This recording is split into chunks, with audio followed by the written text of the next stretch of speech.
आओ संगतां रल मिल के जो ਆਪਾਂ ਫੱਗਣ ਮਹੀਨੇ ਦੇ ਕੁਝ ਕੁ ਪਾਵਨ ਬਚਨਾਂ ਦੀ ਵਿਚਾਰ ਕਰੀਏ। ਸਭ ਤੋਂ ਪਹਿਲਾਂ ਸਤਿਗੁਰਾਂ ਦੇ ਬਖਸ਼ਿਸ਼ ਫਤਿਹ ਪ੍ਰਵਾਨ ਕਰੋ ਜੀ। ਵਾਹਿਗੁਰੂ ਜੀ ਕਾ ਖਾਲਸਾ, ਵਾਹਿਗੁਰੂ ਜੀ ਕੀ ਫਤਿਹ। ਧੰਨ ਧੰਨ ਗੁਰੂ ਅਰਜਨ ਦੇਵ ਜੀ ਮਹਾਰਾਜ ਪੰਜਵੇਂ ਪਾਤਸ਼ਾਹ 12 ਮਾਹ ਬਾਣੀ ਦੇ ਵਿੱਚ ਜੋ ਫੱਗਣ ਮਹੀਨੇ ਦੇ ਬਾਰੇ ਸਮਝਾਉਣਾ ਕਰਦੇ ਹਨ। ਫਲਗੁਨ ਆਨੰਦ ਅਪਾਰ ਜਨਾ ਹਰ ਸੱਜਣ ਪ੍ਰਗਟੇ ਆਏ। ਸੰਤ ਸਹਾਈ ਰਾਮ ਕੇ ਕਰ ਕਿਰਪਾ ਦਿਆ ਮਿਲਾਏ। ਸੇਜ ਸੁਹਾਵੀ ਸਰਬ ਸੁਖ ਹੁਣ ਦੁੱਖਾ ਨਾਹੀ ਜਾਏ। ਇਸ ਪੁੰਨੀ ਵਡਭਾਗਣੀ ਵਰ ਪਾਇਆ ਹਰ ਰਾਏ। ਸਤਿਗੁਰੂ ਪਾਤਸ਼ਾਹ ਜੀ ਇਸ ਤਰ੍ਹਾਂ ਕਰਕੇ ਸਾਨੂੰ ਸਮਝਾਉਣਾ ਕਰਦੇ ਹਨ, ਕਿਰਪਾ ਕਰਦੇ ਹਨ ਕਿ ਸਤਿਗੁਰੂ ਪਾਤਸ਼ਾਹ ਨੇ ਜਗਿਆਸੂ ਨੂੰ ਪੁੱਛਿਆ ਕਿ ਤੇਰੀ ਇੱਛਾ ਕੀ ਹੈ। ਸਭ ਤੋਂ ਪਹਿਲਾਂ ਉਸਨੇ ਇਹੀ ਇੱਛਾ ਕੀਤੀ ਕਿ ਹੇ ਮਾਲਕ, ਦੁਨੀਆ ਦੀਆਂ ਸੁੱਖ ਸਹੂਲਤਾਂ ਸਭ ਕੁਝ ਮੇਰੇ ਕੋਲ ਹਨ, ਧਨ ਸੰਪਤਾ ਸਭ ਕੁਝ ਸੁੱਖ ਹਨ, ਪਰ ਜੋ ਅੰਦਰ ਦੀ ਸ਼ਾਂਤੀ ਹੈ, ਜੋ ਮਨ ਦਾ ਟਿਕਾਓ ਹੈ, ਮਨ ਦੀ ਆਨੰਦਤਾ ਹੈ, ਉਹ ਮੇਰੇ ਕੋਲ ਨਹੀਂ ਹੈ। ਬਾਕੀ ਸਭ ਕੁਝ ਹੈ, ਪਰ ਧੰਨ ਗੁਰੂ ਅਰਜਨ ਸਾਹਿਬ ਜੀ ਮਹਾਰਾਜ ਕਹਿੰਦੇ ਹਨ ਕਿ ਉਹ ਅੰਦਰ ਦਾ ਆਨੰਦ ਮਿਲਦਾ ਹੈ ਕੇਵਲ ਪਰਮੇਸ਼ਵਰ ਨੂੰ ਆਰਾਧਨ ਨਾਲ। ਅੰਦਰ ਦੀ ਸ਼ਾਂਤੀ ਮਿਲਦੀ ਹੈ ਪਰਮੇਸ਼ਵਰ ਨਾਲ ਜੁੜਨ ਦੇ ਨਾਲ, ਉਹਦੇ ਗੁਣ ਗਾਉਣ ਦੇ ਨਾਲ, ਸਤਿਗੁਰਾਂ ਦੀ ਰਜ਼ਾ ਦੇ ਵਿੱਚ ਚੱਲਣ ਦੇ ਨਾਲ। ਮਨ ਨੂੰ ਟਿਕਾਓ ਮਿਲਦਾ ਹੈ ਸਤਿਗੁਰਾਂ ਦੇ ਬਚਨ ਮੰਨ ਕੇ ਉਹਨਾਂ 'ਤੇ ਚੱਲਣ ਦੇ ਨਾਲ। ਜੇ ਤੂੰ ਗੋਬਿੰਦ ਨੂੰ, ਪਰਮੇਸ਼ਵਰ ਨੂੰ, ਗੋਬਿੰਦ ਦਾ ਭਾਵ ਹੈ ਧਰਤੀ ਦੀ ਰੱਖਿਆ ਕਰਨ ਵਾਲਾ, ਕਿ ਜੇ ਤੂੰ ਪਰਮੇਸ਼ਵਰ ਨੂੰ ਆਰਾਧੇਗਾ ਤਾਂ ਤੇਰੇ ਅੰਦਰ ਬਹੁਤ ਆਨੰਦ ਪੈਦਾ ਹੋ ਜਾਵੇਗਾ। ਫਿਰ ਜਗਿਆਸੂ ਨੇ ਪੁੱਛਿਆ ਕਿ ਮਹਾਰਾਜ, ਉਸ ਪਰਮੇਸ਼ਵਰ ਨੂੰ, ਉਸ ਗੋਬਿੰਦ ਨੂੰ ਆਰਾਧੀਏ ਕਿਵੇਂ? ਤਾਂ ਹਜ਼ੂਰ ਕਹਿੰਦੇ ਗੁਰਮੁਖਾਂ ਦੀ ਸੰਗਤ ਕਰ, ਪਰਮੇਸ਼ਵਰ ਨਾਲ ਜੁੜਿਆ ਹੋਇਆਂ ਦੀ ਸੰਗਤ ਕਰ, ਉਹਨਾਂ ਨਾਲ ਵਿਚਾਰ ਵਟਾਂਦਰੇ ਕਰ। ਤਾਂ ਰਸਨਾ ਦੇ ਨਾਲ ਉਸ ਮਾਲਕ ਦੇ ਗੁਣ ਗਾ ਤੇ ਉਹਦੇ ਨਾਮ ਨੂੰ, ਉਹਦੀ ਵਡਿਆਈ ਨੂੰ ਆਪਣੇ ਹਿਰਦੇ ਦੇ ਵਿੱਚ ਵੀ ਵਸਾ, ਤੈਨੂੰ ਆਨੰਦ ਦੀ ਪ੍ਰਾਪਤੀ ਹੋ ਜਾਵੇਗੀ। ਧੰਨ ਗੁਰੂ ਅਰਜਨ ਪਾਤਸ਼ਾਹ ਜੀ ਨੇ ਕਿਰਪਾ ਕੀਤੀ ਕਿ ਜਿਹੜੀ ਜਗਿਆਸੂ ਨੇ ਚੇਤ ਦੇ ਵਿੱਚ ਮੰਗ ਕੀਤੀ ਸੀ, 12 ਮਾਹ ਦੀ ਆਰੰਭਤਾ ਦੇ ਵਿੱਚ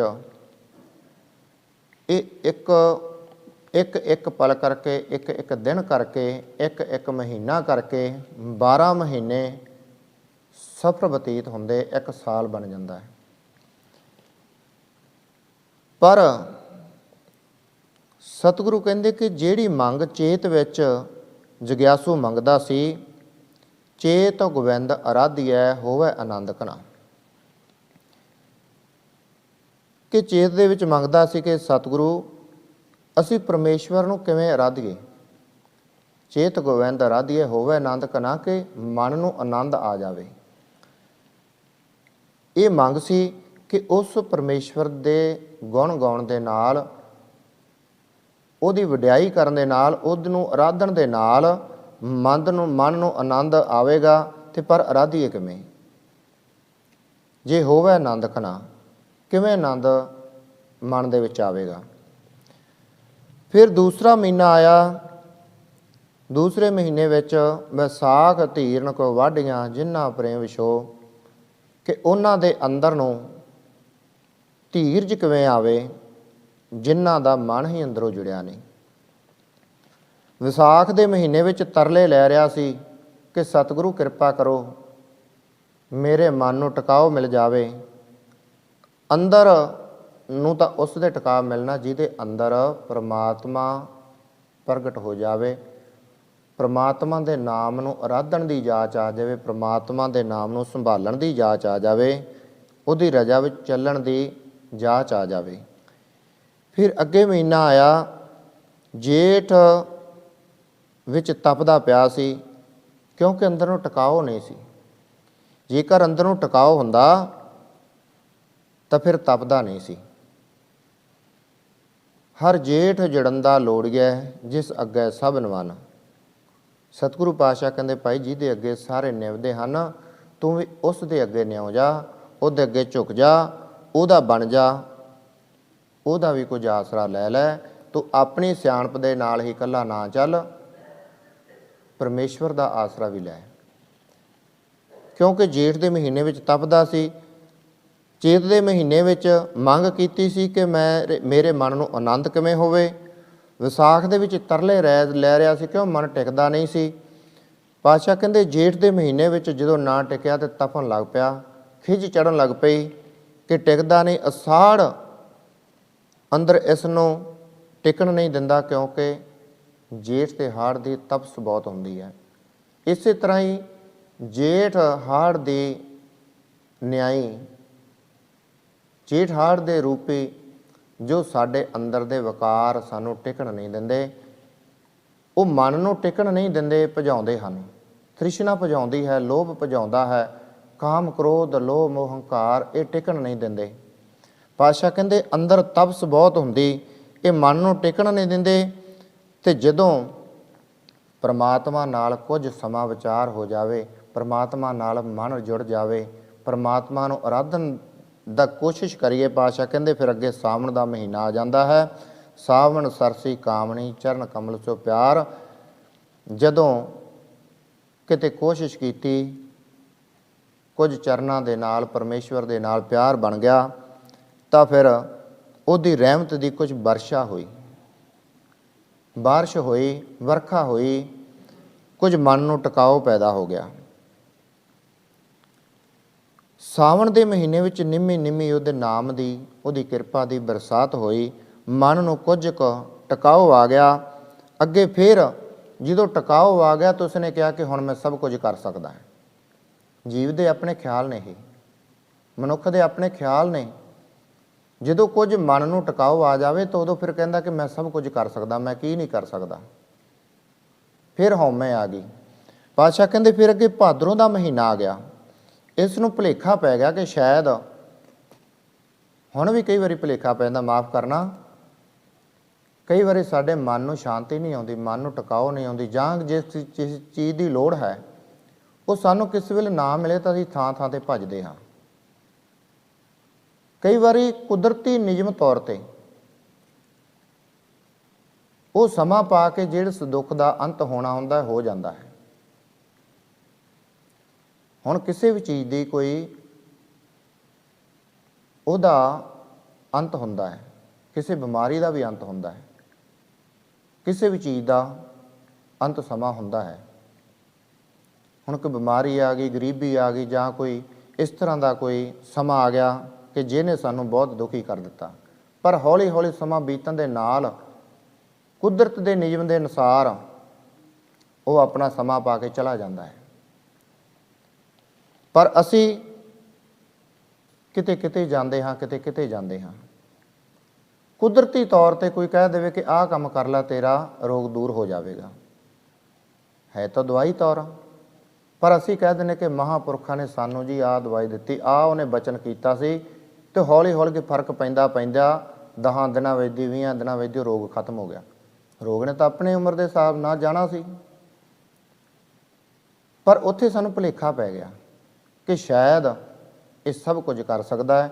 ਸਤਿਗੁਰੂ ਕਹਿੰਦੇ ਇਸੇ ਤਰ੍ਹਾਂ ਹੀ ਭਾਈ ਭਾਦੋਂ ਦਾ ਮਹੀਨਾ ਆਇਆ, ਭਾਦੋਂ ਭਰਨ ਭਲਾਣੀਆਂ ਦੂਜੇ ਲੱਗਾ ਹੇਤ। ਕਹਿੰਦੇ ਨੂੰ ਭੁਲੇਖਾ ਪੈ ਗਿਆ, ਦੂਜੇ ਨਾਲ ਪਿਆਰ ਪੈ ਗਿਆ, ਦੁਨਿਆਵੀ ਮਨੁੱਖ ਦੇਹੀ ਨਾਲ ਪਿਆਰ ਪੈ ਗਿਆ, ਪਰ ਪਰਮੇਸ਼ਵਰ ਨੂੰ ਭੁੱਲ ਗਿਆ। ਇਹਨੂੰ ਫਿਰ ਭੁਲੇਖਾ ਪੈ ਗਿਆ, ਅੰਦਰ ਫਿਰ ਇਹਦਾ ਖਿੰਡਣ ਲੱਗ ਪਿਆ। ਇਹਨੂੰ ਫਿਰ ਆਨੰਦ ਦੀ ਪ੍ਰਾਪਤੀ ਜਿਹੜੀ ਆਉਂਦੀ ਸੀ ਉਸ ਤੋਂ ਦੂਰ ਹੋ ਗਿਆ।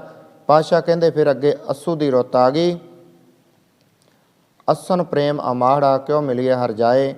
ਪਾਤਸ਼ਾਹ ਕਹਿੰਦੇ ਜਦੋਂ ਅੱਸੂ ਦੀ ਰੁੱਤ ਆਈ ਤਾਂ ਫਿਰ ਜਦੋਂ ਮਨ ਨੂੰ ਟਿਕਾ ਨਾ ਮਿਲਿਆ ਤਾਂ ਫਿਰ ਇਹਨੇ ਕਿਹਾ ਨਹੀਂ, ਪਰਮੇਸ਼ਵਰ ਦੇ ਆਰਾਧਨ ਦੇ ਨਾਲ ਹੀ ਮਨ ਨੂੰ ਟਿਕਾਓ ਮਿਲਦਾ ਹੈ।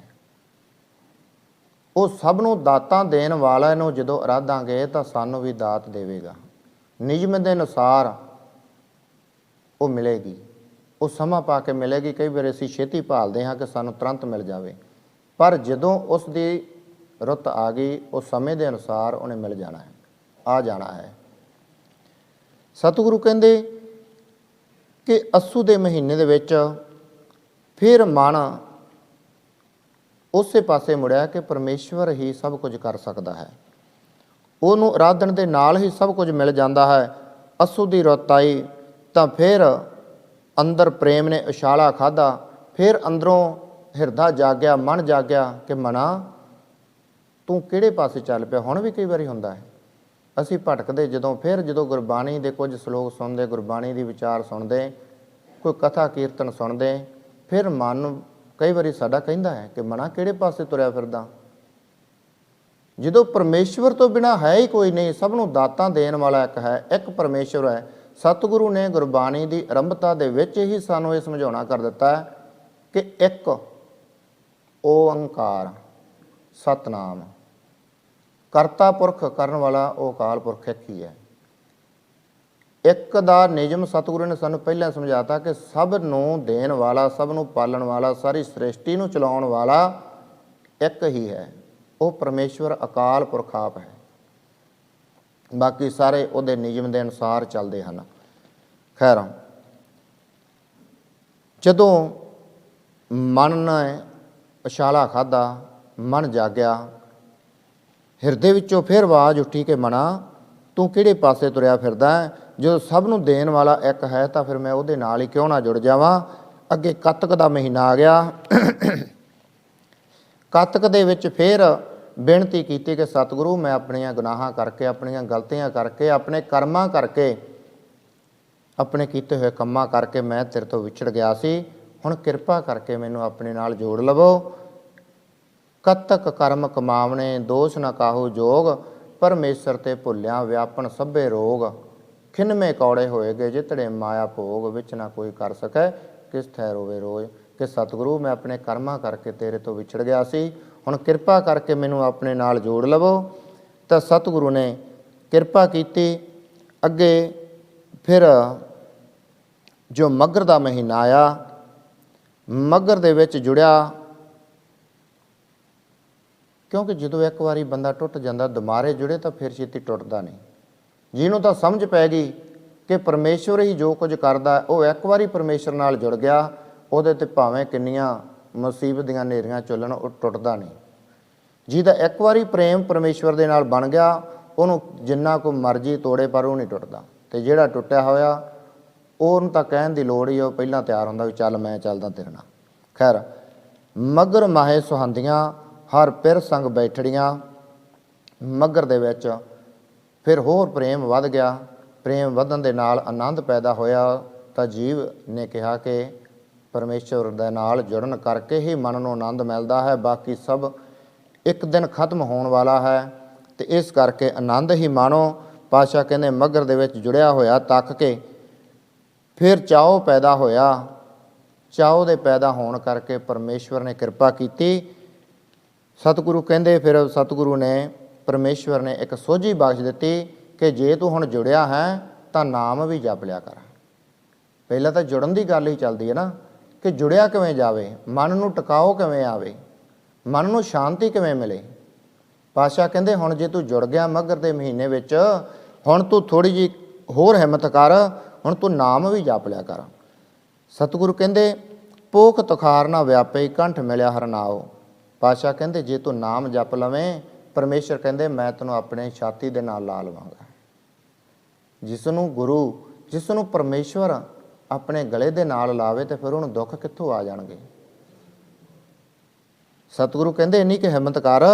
ਪੋਹ ਵਿੱਚ ਸਾਹਿਬ ਨੇ ਕਿਹਾ ਕਿ ਭਾਈ ਤੂੰ ਨਾਮ ਜਪ, ਨਾਮ ਜਪਣ ਦੇ ਨਾਲ ਤੇਰੇ ਕੋਲੇ ਸੁੱਖ ਵੀ ਆਉਣਗੇ, ਮਨ ਨੂੰ ਟਿਕਾਅ ਵੀ ਆਵੇਗਾ ਤੇ ਮੇਰੀ ਵੀ ਖੁਸ਼ੀ ਤੈਨੂੰ ਮਿਲੇਗੀ। ਫਿਰ ਅੱਗੇ ਮਾਘ ਦੇ ਵਿੱਚ, ਮਾਘ ਮੰਜਨ ਸੰਗ ਸਾਧੂਆਂ ਧੂੜੀ ਕਰ ਇਸ਼ਨਾਨ। ਮਾਘ ਵਿੱਚ ਅੰਦਰ ਦੀ ਸੁੱਚਮਤਾ ਦੀ ਗੱਲ ਕੀਤੀ ਸਤਿਗੁਰੂ ਨੇ। ਕਹਿੰਦੇ ਕਿ ਜੇ ਤੂੰ ਹੁਣ ਨਾਮ ਜਪੇਂਗਾ ਤੇਰਾ ਅੰਦਰ ਸੁੱਚਾ ਹੋ ਜਾਵੇਗਾ, ਤੇਰੇ ਅੰਦਰ ਦਇਆ ਆ ਜਾਵੇਗੀ, ਤੈਨੂੰ ਨਾਮ ਬਾਣੀ ਦੇ ਵਿੱਚ ਇਸ਼ਨਾਨ ਕਰਨ ਦੀ ਜਾਚ ਆ ਜਾਵੇਗੀ। ਜਦੋਂ ਸਤਿਗੁਰੂ ਨੇ ਕਿਹਾ ਕਿ ਭਾਈ ਤੂੰ ਅੰਦਰ ਦੀ ਸੁੱਚਮਤਾ ਹੁਣ ਕਰ, ਜਿਹੜੇ ਤੇਰੇ ਅੰਦਰ ਵਿਕਾਰ ਆ ਇਹਨਾਂ ਨੂੰ ਦੂਰ ਕਰ, ਕਿਸੇ ਨਾਲ ਬੇਈਮਾਨੀ ਠੱਗੀ ਛੱਡ, ਚੁਗਲੀ ਨਿੰਦਿਆ ਛੱਡ, ਹੰਕਾਰ ਹਉਮੈ ਛੱਡ, ਅੰਦਰ ਨੂੰ ਪਵਿੱਤਰ ਕਰ ਲੈ, ਤਾਂ ਜਾ ਕੇ ਕਿਤੇ ਤੇਰਾ ਭਾਈ ਇਹ ਸਫ਼ਰ ਤੈਅ ਹੋਵੇਗਾ। ਇਹ ਸੰਸਾਰ ਸਭ ਨੂੰ ਤੈਅ ਕਰਦਿਆਂ ਕਰਦਿਆਂ ਵਿਚਰਦਿਆਂ ਸੰਸਾਰ ਦੇ ਵਿੱਚ ਪਰਮੇਸ਼ਵਰ ਦੇ ਦਰ ਤੱਕ ਜਾਣ ਦਾ ਤਾਂ ਤੇਰਾ ਰਸਤਾ ਤੈਨੂੰ ਸਾਫ਼ ਮਿਲੇਗਾ, ਤੇਰਾ ਸਫ਼ਰ ਤੈਅ ਸਹੀ ਸਲਾਮਤ ਹੋਵੇਗਾ ਜੇਕਰ ਤੂੰ ਸਤਿਗੁਰਾਂ ਦੇ ਨਿਯਮਾਂ ਦੇ ਅਨੁਸਾਰ ਚੱਲਦਾ ਜਾਵੇਂਗਾ। ਇੰਨਾ ਸਫ਼ਰ ਤੈਅ ਕਰਕੇ ਸਤਿਗੁਰੂ ਪਾਤਸ਼ਾਹ ਕਹਿੰਦੇ ਫਿਰ ਫੱਗਣ ਦਾ ਮਹੀਨਾ ਆਇਆ। 11 ਮਹੀਨੇ ਦਾ ਸਫ਼ਰ ਤੈਅ ਕੀਤਾ, ਅੱਗੇ ਫੱਗਣ ਦਾ ਮਹੀਨਾ ਆਇਆ। ਸਤਿਗੁਰੂ ਪਾਤਸ਼ਾਹ ਕਹਿੰਦੇ ਹਨ ਫਲਗੁਣ ਆਨੰਦ ਉਪਾਰਜਣਾ ਹੋਵੇ ਆਨੰਦ ਘਣਾ। ਜਿਸ ਨੂੰ ਚੇਤ ਦੇ ਮਹੀਨੇ ਵਿੱਚ ਕਹਿੰਦੇ ਸਨ ਕਿ ਆਨੰਦ ਹੋਵੇ, ਪਾਤਸ਼ਾਹ ਕਹਿੰਦੇ ਹੋਵੇ ਆਨੰਦ ਘਣਾ। ਅੱਜ ਉਹ ਉਪਾਰਜਨਾ ਦਾ ਅਰਥ ਪੈਦਾ ਹੋਇਆ, ਸਮਝ ਆ ਗਈ। ਪਾਤਸ਼ਾਹ ਕਹਿੰਦੇ ਹਰ ਸੱਜਣ ਪ੍ਰਗਟੇ ਆਏ, ਜਿਹੜੇ ਹਰੀ ਸੱਜਣ ਲਈ ਬੇਨਤੀਆਂ ਕੀਤੀਆਂ ਕਿ ਸਤਿਗੁਰੂ ਮੇਰੇ ਅੰਦਰ ਦੇ ਵਿੱਚ ਵਾਸਾ ਕਰ, ਮੇਰੇ ਅੰਦਰ ਨੂੰ ਟਿਕਾਓ ਬਖਸ਼, ਕਹਿੰਦੇ ਉਹ ਹਿਰਦੇ ਦੇ ਵਿੱਚ ਅੱਜ ਪ੍ਰਗਟ ਹੋ ਗਿਆ। ਇੰਨਾ ਸਫ਼ਰ ਤੈਅ ਕਰਕੇ ਪਾਤਸ਼ਾਹ ਕਹਿੰਦੇ ਜਦੋਂ ਪ੍ਰਗਟ ਹੋ ਗਿਆ ਤਾਂ ਅਸਲ ਹਕੀਕਤ ਇਹ ਕਿ ਜਿੱਥੇ ਸੱਜਣ ਨੇ ਆਉਣਾ ਹੋਵੇ ਉੱਥੇ ਕੁਦਰਤੀ ਤੌਰ 'ਤੇ ਆਨੰਦ ਮਿਲ ਜਾਂਦਾ ਹੈ। ਹੁਣ ਸਾਡੇ ਕੋਈ ਕਿਸੇ ਖਾਸ ਨੇ ਆਉਣਾ ਹੋਵੇ, ਚਾਹੇ ਵਿਦੇਸ਼ੋਂ ਸਾਡੇ ਕਿਸੇ ਖਾਸ ਨੇ ਆਉਣਾ ਹੋਵੇ, ਤਾਂ ਮਨ ਦੀ ਖੁਸ਼ੀ ਨਹੀਂ ਸੰਭਾਲੀ ਜਾਂਦੀ। ਅਤੇ ਜਿਸ ਹਿਰਦੇ ਵਿੱਚ ਪਵਿੱਤਰ ਹਿਰਦੇ ਦੇ ਵਿੱਚ ਉਹ ਪ੍ਰਗਟ ਹੁੰਦਾ ਹੋਵੇ ਤੇ ਉੱਥੇ ਫਿਰ ਖੁਸ਼ੀ ਦਾ ਤਾਂ ਕੋਈ ਅੰਤ ਨਹੀਂ ਰਹਿ ਜਾਂਦਾ। ਸਤਿਗੁਰੂ ਕਹਿੰਦੇ ਸੰਤ ਸਹਾਈ ਰਾਮ ਕੇ ਕਰ ਕਿਰਪਾ ਦੀਆ ਮਿਲਾਏ। ਉਹਦੇ ਨਾਲ ਜੁੜਿਆ ਹੋਇਆਂ ਦੀ, ਉਹਦੇ ਪਿਆਰਿਆਂ ਦੀ ਸੰਗਤ ਕੀਤੀ, ਉਹਦੇ ਨਾਲ ਬੈਠ ਕੇ ਨਾਮ ਦੀ ਜਾਚ ਸਿੱਖੀ, ਉਹਦੇ ਨਾਲ ਜੁੜਨ ਦੀ ਜਾਚ ਸਿੱਖੀ। ਪਾਤਸ਼ਾਹ ਕਹਿੰਦੇ ਪ੍ਰਮਾਤਮਾ ਦੇ ਪਿਆਰੇ ਗੁਰਮੁਖ ਉਹ ਸਹਾਈ ਹੋਏ, ਉਹਨਾਂ ਨੇ ਸਤ ਸੰਗ ਦੇ ਨਾਲ ਜੋੜਿਆ, ਨਾਮ ਦੇ ਨਾਲ ਜੋੜਿਆ, ਨਾਮ ਜਪਣ ਦੀ ਜਾਚ ਦੱਸੀ, ਉਹ ਸਹਾਈ ਹੋ ਗਏ। ਸੰਤ ਸਹਾਈ ਰਾਮ ਕੇ ਕਰ ਕਿਰਪਾ ਦੀਆ ਮਿਲਾਏ। ਪਾਤਸ਼ਾਹ ਕਹਿੰਦੇ ਕਿ ਉਹਨਾਂ ਦੇ ਨਾਲ ਜੁੜ ਕੇ ਜਦੋਂ ਨਾਮ ਜਪਿਆ ਤਾਂ ਉਹਨਾਂ ਨੇ ਸਹਾਇਤਾ ਕਰਕੇ ਆਪਣੇ ਨਾਲ ਜੋੜ ਕੇ ਪਰਮੇਸ਼ਵਰ ਨੇ ਕਿਰਪਾ ਕੀਤੀ ਅਤੇ ਆਪਣੇ ਗਲੇ ਨਾਲ ਲਾ ਲਿਆ, ਆਪਣੇ ਚਰਨਾਂ ਨਾਲ ਜੋੜ ਲਿਆ। ਸਾਹਿਬ ਕਹਿੰਦੇ ਹਨ ਪ੍ਰਮਾਤਮਾ ਤਾਂ ਹਰ ਇੱਕ ਦੇ ਅੰਦਰ ਹੈ, ਕਿਉਂਕਿ ਪ੍ਰਮਾਤਮਾ ਤੋਂ ਬਿਨਾਂ ਕੋਈ ਜੀਵ ਚੱਲ ਨਹੀਂ ਸਕਦਾ। ਉਹਦੀ ਜੋਤ ਹਰ ਸਰੀਰ ਦੇ ਅੰਦਰ ਵਰਤ ਰਹੀ ਹੈ, ਸਰੀਰ ਨੂੰ ਚਲਾ ਰਹੀ ਹੈ, ਪਰ ਕੋਈ ਇਸ ਤਰ੍ਹਾਂ ਦਾ ਹਿਰਦਾ ਨਹੀਂ ਜਿਸ ਵਿੱਚ ਉਹ ਪ੍ਰਮਾਤਮਾ ਦੀ ਜੋਤ ਨਾ ਆਵੇ। ਪਰ ਪ੍ਰਗਟ ਉਸ ਹਿਰਦੇ ਵਿੱਚ ਹੁੰਦੀ ਹੈ ਜਿਸ ਉੱਤੇ ਉਸ ਮਾਲਕ ਦੀ ਮਿਹਰ ਹੋ ਜਾਂਦੀ ਹੈ। ਪ੍ਰਗਟ ਕਰਨਾ ਤੇ ਜੋਤ ਨੇ ਹਿਰਦੇ ਦੇ ਵਿੱਚ ਚੱਲਣਾ, ਇਹ ਫਰਕ ਹੈ। ਹੁਣ ਜੋਤ ਤਾਂ ਸਾਰਿਆਂ ਦੇ ਵਿੱਚ ਚੱਲਦੀ ਹੈ, ਸਵਾਸ ਸਾਰੇ ਲੈਂਦੇ ਹਨ, ਬੋਲਦੇ ਸਾਰੇ ਹਨ। ਸਰੀਰ ਨੂੰ ਇੱਕ ਪਾਉਣ ਰੂਪ ਗੁਰੂ ਹੀ ਚਲਾ ਰਿਹਾ ਹੈ। ਸਵਾਸ ਹੈ, ਚੱਲਦੇ ਤਾਂ ਅਸੀਂ ਇਨਸਾਨ ਹਾਂ, ਜੇ ਰੁਕ ਗਏ ਤਾਂ ਮਿੱਟੀ ਦੀ ਢੇਰੀ ਹੈ। ਹਮ ਆਦਮੀ ਹਾਂ ਇੱਕ ਦਮੇ, ਦਮ ਦਾ ਹੀ ਆਦਮੀ ਹੈ। ਮੋਹਲਤ ਮੌਤ ਨਾ ਜਾਣਾ, ਇਹਦੀ ਮੋਹਲਤ ਦਾ ਕਿਸੇ ਨੂੰ ਕੋਈ ਪਤਾ ਨਹੀਂ।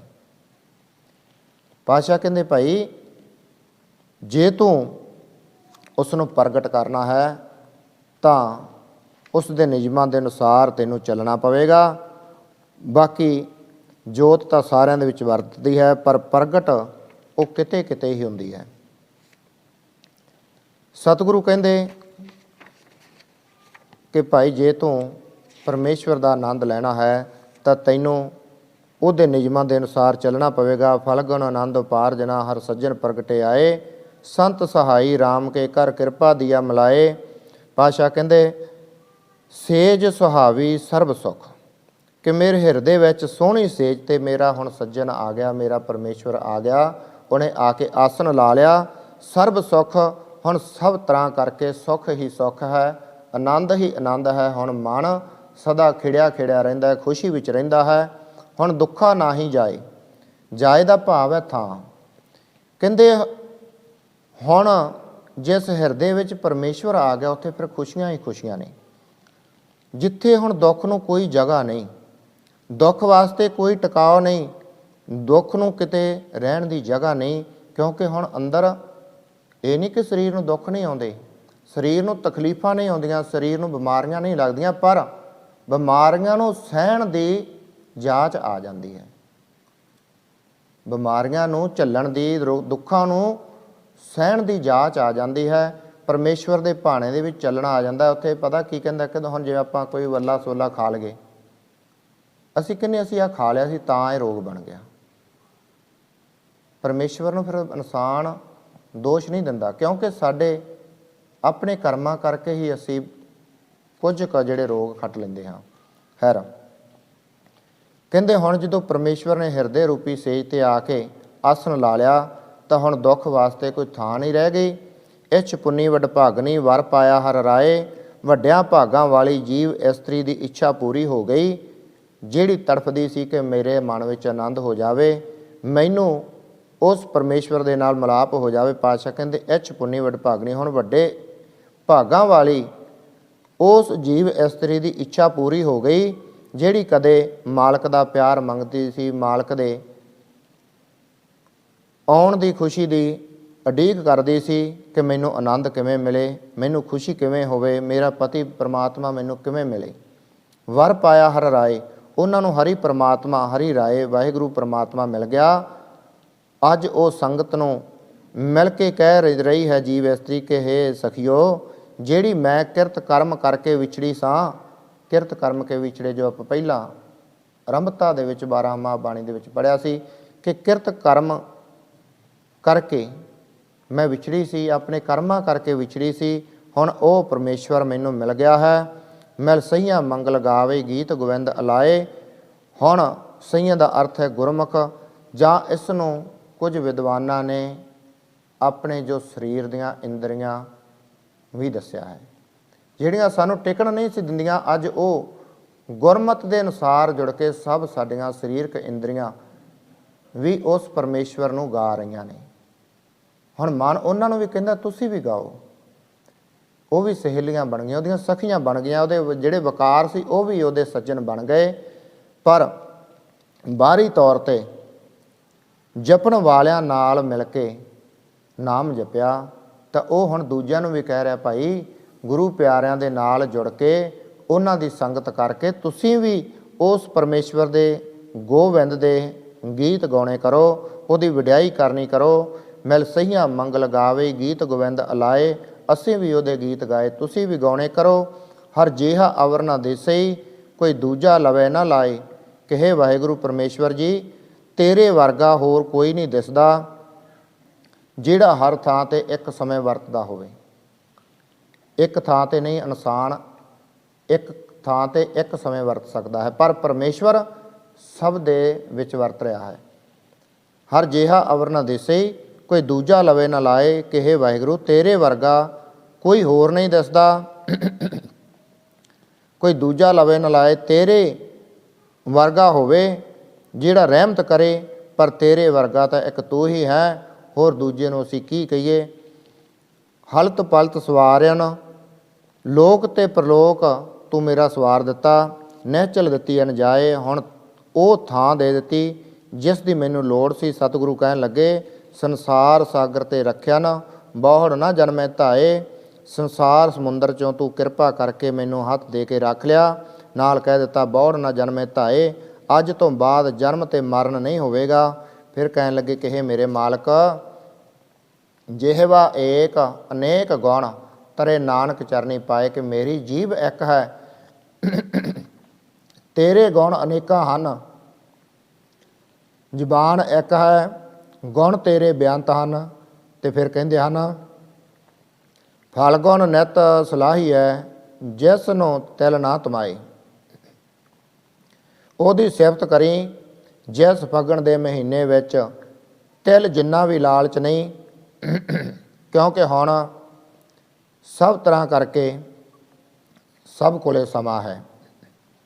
ਪਾਤਸ਼ਾਹ ਕਹਿੰਦੇ ਹੁਣ ਤੂੰ ਉਹਦੇ ਨਾਲ ਜੁੜ ਜੀ, ਉਹਦੀ ਸਿਫਤ ਕਰੀ, ਉਹਦੀ ਵਿਚਾਰ ਕਰੀ। ਹੁਣ ਤੇਰੇ ਵਿੱਚ ਕੋਈ ਤਮਾ ਨਹੀਂ, ਹੁਣ ਤੇਰੇ ਵਿੱਚ ਕੋਈ ਲਾਲਚ ਨਹੀਂ, ਹੁਣ ਤੇਰੇ ਵਿੱਚ ਭੱਜਣ ਨੱਸਣ ਦੇ ਵੀ ਤੇਰੇ ਕੋਲੇ ਇੰਨਾ ਨਹੀਂ ਕਿ ਤੂੰ ਭੱਜ ਕੇ ਇੱਧਰ ਜਾਵੇਂ ਕਦੇ ਉੱਧਰ ਜਾਵੇਂ। ਕਹਿੰਦੇ ਕਿ ਹੁਣ ਤੇਰੇ ਕੋਲੇ ਸਮਾਂ ਹੈ ਭਾਈ, ਤੂੰ ਉਹਦੇ ਨਾਲ ਜੁੜ। ਜੇ ਤੂੰ ਉਹਨੂੰ ਜਪੇਂਗਾ ਤਾਂ ਫਿਰ ਦੇਖੀ ਤੇਰੇ ਤੇ ਰਹਿਮਤ ਹੋ ਜਾਵੇਗੀ। ਜਿਨ ਜਿਨ ਨਾਮ ਧਿਆਇਆ ਤਿਨ ਕੇ ਕਾਜ ਸਰੇ। ਕਹਿੰਦੇ ਜਿਸ ਜਿਸ ਨੇ ਵੀ ਉਸ ਦਾ ਨਾਮ ਜਪਿਆ ਹੈ ਉਸ ਦੇ ਸਾਰੇ ਕਾਰਜ ਸਿੱਧ ਹੋ ਗਏ, ਕਿਉਂਕਿ ਅੰਦਰ ਤ੍ਰਿਸ਼ਨਾ ਹੀ ਨਹੀਂ ਰਹੀ। ਤ੍ਰਿਸ਼ਨਾ ਮਿਟ ਗਈ। ਜਿਹੜਾ ਭੱਜਦਾ ਸੀ ਕਿ ਮੈਂ ਆਹ ਵੀ ਕਰ ਲਾਂ ਆਹ ਵੀ ਕਰ ਲਾਂ, ਜਦੋਂ ਪਰਮੇਸ਼ਵਰ ਨੇ ਕਿਰਪਾ ਕੀਤੀ ਤ੍ਰਿਸ਼ਨਾ ਮਿਟ ਗਈ ਤਾਂ ਅੰਦਰ ਮੰਗ ਹੀ ਕੋਈ ਨਹੀਂ ਰਹੀ, ਤਾਂ ਫਿਰ ਮੰਗੇ ਵੀ ਕੀ।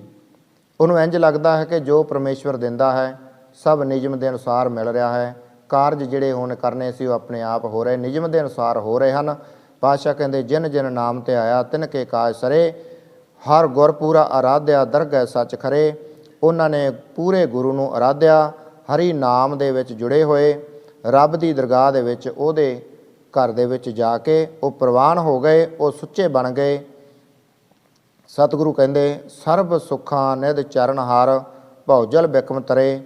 ਸਾਰੇ ਸੁੱਖ ਦੇ ਖਜ਼ਾਨੇ, ਸਾਰੇ ਸੁੱਖਾਂ ਦੇ ਖਜ਼ਾਨੇ ਜਿਹੜੇ ਸੀ ਉਹ ਉਹਨਾਂ ਨੂੰ ਹਰੀ ਪ੍ਰਮਾਤਮਾ ਦੇ ਚਰਨਾਂ ਵਿੱਚ ਰੱਖ ਦਿੱਤੇ। ਹੁਣ ਸੁੱਖ ਸਹੂਲਤਾਂ ਜਿਹੜੀਆਂ ਪਿੱਛੇ ਭੱਜਦਾ ਸੀ ਕਿ ਮੈਂ ਇੰਨਾ ਪੈਸਾ ਕਮਾ ਲਵਾਂ ਮੈਨੂੰ ਆਹ ਸੁੱਖ ਮਿਲ ਜਾਏਗਾ, ਮੈਂ ਆਹ ਚੀਜ਼ ਲੈ ਲਵਾਂ ਮੈਨੂੰ ਇਹ ਸੁੱਖ ਵਾਸਤੇ ਕੰਮ ਦੇਵੇਗੀ। ਪਾਤਸ਼ਾਹ ਕਹਿੰਦੇ ਹੁਣ ਤ੍ਰਿਸ਼ਨਾ ਮਿਟ ਗਈ। ਕਹਿ ਦਿੱਤਾ ਕਿ ਸਤਿਗੁਰੂ ਜੋ ਦਿੱਤਾ ਤੇਰੀ ਕਿਰਪਾ ਹੈ, ਜੋ ਤੂੰ ਕਰਦਾ ਹੈ ਤੇਰੀ ਕਿਰਪਾ ਹੈ, ਜੋ ਤੂੰ ਸੁੱਖ ਦਿੰਦਾ ਹੈ ਤੇਰੀ ਕਿਰਪਾ ਹੈ। ਉਹ ਸਾਰੇ ਪਰਮੇਸ਼ਵਰ ਦੇ, ਆਪਣੇ ਗੁਰੂ ਦੇ, ਆਪਣੇ ਮਾਲਕ ਦੇ ਸਮਰਪਣ ਕਰ ਦਿੱਤੇ ਕਿ ਜੋ ਕੁਝ ਹੈ ਤੇਰਾ ਹੈ। ਤਾਂ ਸਤਿਗੁਰੂ ਪਾਤਸ਼ਾਹ ਕਹਿੰਦੇ ਸਰਬ ਸੁੱਖਾਂ ਨਿਧ ਚਰਨ ਹਾਰ, ਭਉਜਲ ਬਿਕਮ ਤਰੇ। ਜਿਹੜਾ ਇਹ ਬਿਖਮ ਸੰਸਾਰ ਸੀ ਇਸ ਨੂੰ ਤਰ ਗਏ ਪਰਮੇਸ਼ਵਰ ਦੇ ਨਾਮ ਜਪ ਕੇ, ਉਹਦੇ ਪਿਆਰਿਆਂ ਦੇ ਨਾਲ ਮਿਲ ਕੇ ਸਤ ਸੰਗਤ ਕਰਕੇ ਪ੍ਰੇਮ ਭਗਤਨ ਪਾਈਐ ਵਿਖਿਆ ਨਾਹੀਂ ਜਰੇ। ਹੁਣ ਉਹਨਾਂ ਕੋਲ ਪ੍ਰੇਮਾ ਭਗਤੀ ਆ ਗਈ, ਵਿਖਿਆ ਨਾਹੀਂ ਜਰੇ। ਜਿਹੜੀ ਵਿਕਾਰਾਂ ਦੀ ਜੜ ਸੀ ਉਹਨਾਂ ਨੂੰ ਸਾੜ ਦਿੱਤਾ ਪਰਮੇਸ਼ਵਰ ਦੇ ਨਾਮ ਨੇ। ਕੂੜ ਗਏ ਦੁਬਦਾ ਨਸੀ ਪੂਰਨ ਸੱਚ ਭਰੇ। ਜਿਹੜੀ ਕੂੜ ਸੀ, ਜਿਹੜਾ ਕੂੜ ਪਹਿਲੇ ਮਹੀਨੇ ਵਿੱਚ ਚਲਾ ਗਿਆ, ਦੁਬਦਾ ਨਸੀ ਭਾਦਰੋਂ ਦੇ ਮਹੀਨੇ ਵਿੱਚ ਇੱਕ ਦੁਬਦਾ ਜਿਹੜੀ ਪਈ ਸੀ ਕਿ ਸ਼ਾਇਦ ਮੈਨੂੰ ਦੂਜੇ ਥਾਂ ਮੇਰੀ ਝੋਲੀ ਭਰ ਜਾਵੇਗੀ, ਮੈਨੂੰ ਦੂਜਾ ਆਸਰਾ ਦੇ ਦੇਵੇਗਾ, ਉਹ ਜਿਹੜੀ ਦੁਬਦਾ ਮਨ ਵਿੱਚ ਪੈਦਾ ਹੋਈ ਸੀ ਪਾਤਸ਼ਾਹ ਕਹਿੰਦੇ ਉਹ ਵੀ ਚਲੀ ਗਈ। ਉਹ ਵੀ ਹੁਣ ਦੂਜੇ ਥਾਂ ਨਹੀਂ ਭੱਜਦਾ, ਇੱਕ ਦੇ ਨਾਲ ਹੀ ਜੁੜ ਗਿਆ। ਕੂੜ ਗਏ ਦੁਬਦਾ ਨਸੀ ਪੂਰਨ ਸੱਚ ਭਰੇ। ਅੰਦਰ ਪਰਿਪੂਰਨ ਪ੍ਰਮਾਤਮਾ ਵਾਹਿਗੁਰੂ ਦੀ ਕਿਰਪਾ ਦੇ ਨਾਲ ਸੱਚ ਟਿਕ ਗਿਆ। ਸੱਚ ਹੀ ਪ੍ਰਮਾਤਮਾ ਹੈ, ਸੱਚ ਹੀ ਪਰਮੇਸ਼ਵਰ ਹੈ, ਸੱਚ ਹੀ ਅਕਾਲ ਪੁਰਖ ਹੈ। ਜੇ ਪਰਮੇਸ਼ਵਰ ਨਾਲ ਜੁੜਨਾ ਹੈ ਤਾਂ ਪਹਿਲਾਂ ਸੱਚ ਦੇ ਨਾਲ ਜੁੜਨਾ ਪਵੇਗਾ। ਸਾਨੂੰ ਸੱਚ ਨੂੰ ਅਪਣਾਉਣਾ ਪਵੇਗਾ। ਜੋ ਕਹਿਣਾ ਹੈ ਸੱਚ ਕਹਿਣਾ ਹੈ, ਜੋ ਸੁਣਨਾ ਹੈ ਉਹ ਸੱਚ ਸੁਣਨਾ ਹੈ। ਸੱਚ ਨਾਲ ਜੁੜ ਗਿਆ, ਪਰਮੇਸ਼ਵਰ ਦੇ ਨਾਲ ਮਨ ਜੁੜ ਗਿਆ।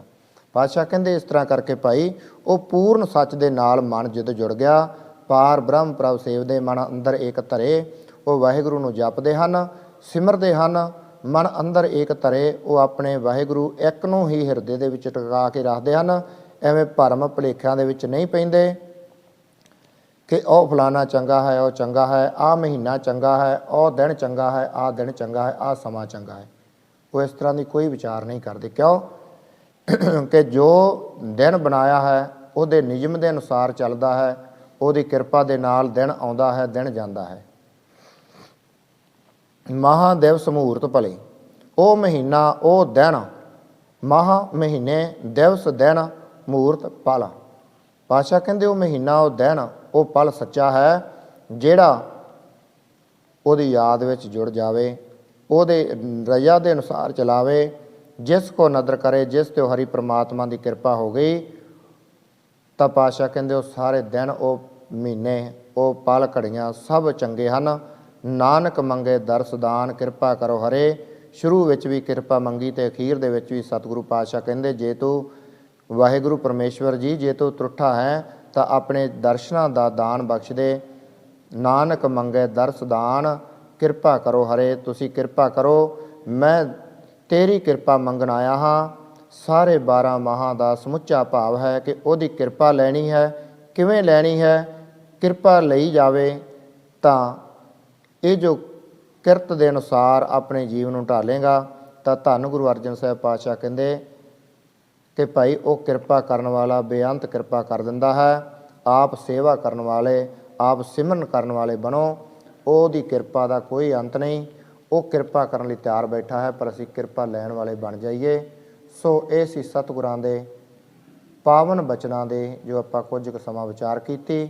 ਵਿਚਾਰ ਕਰਦਿਆਂ ਹੋਈਆਂ ਬੇਅੰਤ ਭੁੱਲਾਂ ਗਲਤੀਆਂ ਨੂੰ ਸਤਿਗੁਰੂ ਤੇ ਸਤਿਗੁਰੂ ਕੀ ਸੰਗਤ ਬਖਸ਼ਣਯੋਗ ਹੁੰਦੀ ਬਖਸ਼ ਲੈਣਾ। ਅੱਗੇ ਵਾਸਤੇ ਸਤਿਗੁਰੂ ਸਮੱਤ ਬਖਸ਼ਣ। ਸਾਰੀ ਸੰਗਤ ਨੂੰ ਜੀਓ ਆਇਆਂ ਬਹੁਤ ਬਹੁਤ ਧੰਨਵਾਦ। ਜਿਨ੍ਹਾਂ ਅੰਮ੍ਰਿਤ ਵੇਲੇ ਸਤਿਗੁਰਾਂ ਦੇ ਪਾਵਨ ਦਰਬਾਰ ਦੀ ਹਾਜ਼ਰੀ ਭਰੀ, ਜੀਓ ਆਇਆਂ ਧੰਨਵਾਦ ਹੈ। ਸੋ ਫਤਿਹ ਪ੍ਰਵਾਨ ਕਰੋ ਜੀ। ਵਾਹਿਗੁਰੂ ਜੀ ਕਾ ਖਾਲਸਾ, ਵਾਹਿਗੁਰੂ ਜੀ ਕੀ ਫਤਿਹ।